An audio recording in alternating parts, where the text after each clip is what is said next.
Nagpa-house blessing pero Airbnb lang palang nirentahan ang bahay. Yun yung maraming ganyan gumagawa ng ganun. Pipicture ang bahay mo, aangkinin, ipopost.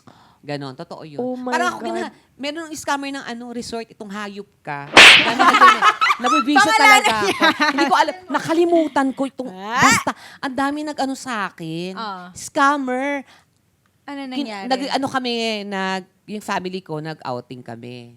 Ngayon, nung nag-outing kami, parang syempre nag-post ako, ganyan-ganyan. Ginrab niya lahat ng pictures. Tapos ngayon, nag-post siya na parang for rent ng resort, gato ganyan. Tapos mali-mali. Actually, yung resort na inaano niya, ibang lugar, parang Zambales or something. Laguna yung picture ko. So ngayon, pinost niya, ang dami niyang na-scam. Oh my Tapos ginamit niya yung picture ko. God.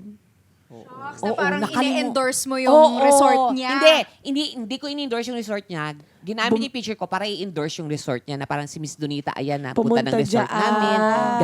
Ganyan, ganun. Diba? Nakakatawa Oo. siya, pero meron siyang mga possible Kaya, na naku, implications correct. talaga. Nakalimutan ko lang hindi ko mahanap. Pero anyway, huwag ko kayong maniniwala, huwag ko kayong mag-aano sa mga resort.